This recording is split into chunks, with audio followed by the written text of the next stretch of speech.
Hello. Hello everyone. How are you today? Today, I'm going to make spring beef stew. If you don't know how to make that, come on, let's join me. To save time, we need to prepare the beef and the bacon first. Cut bacon into small pieces. Cut the beef into chunks. Pat it dry with a paper towel so you'll get even crust brown when you sear it. It will help your sauce to become rich and flavorful. Sear the meat on hot pans and make sure brown them well on all sides. Turn the meat to get a nice brown color. This will give a nice flavor to our sauce later on. Trust me.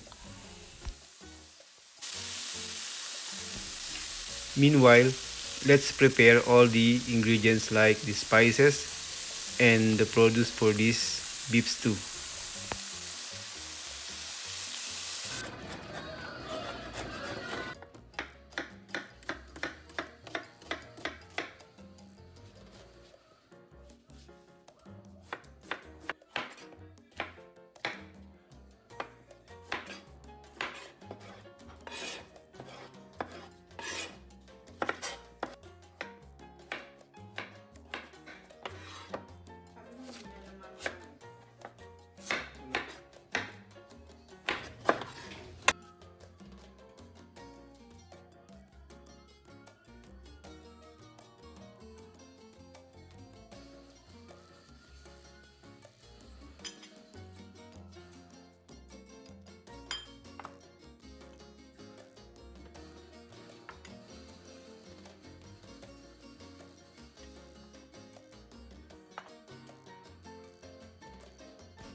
Okay, let's start. First, we need to render the fats from the bacon.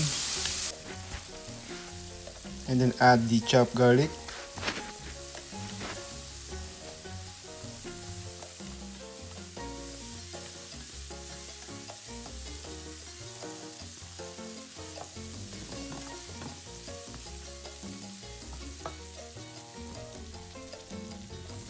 Add chopped onions. Stir. Add some more. Stir until the onions are soft. Then add chopped tomatoes. And stir again.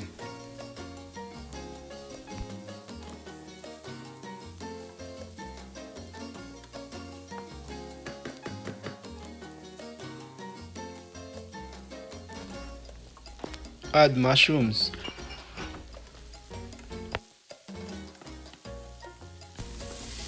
Add sear beef. Add 2 tablespoon tomato paste. Stir them well.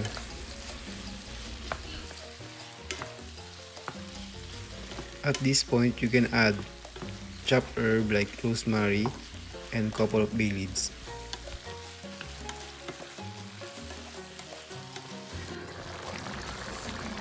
Add a little beef stock and red wine. Red wine is optional. If you don't want it, you can skip it. And stir again. Simmer for another 10 to 15 minutes or until the meats are tender. Then add yam.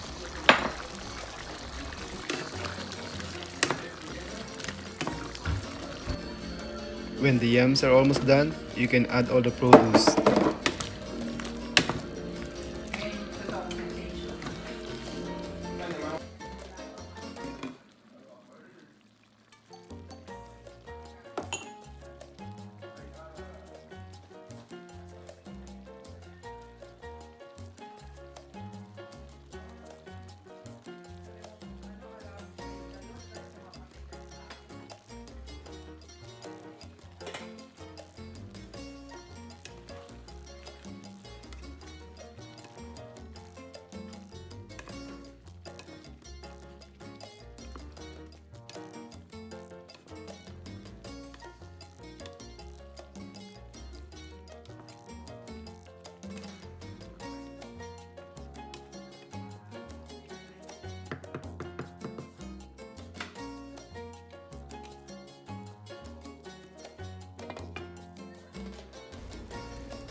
Don't forget to taste the stew and adjust the seasoning. And there you have it, our spring beef stew. Serve it with rice or crusty bread and enjoy. There you go, buddy. If you learned something about our video for today, just hit like and comment down below if you have some question about it.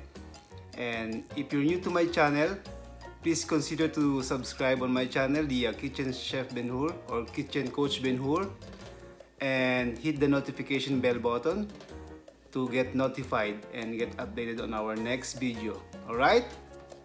So okay, until then, see you next time guys. Bye-bye.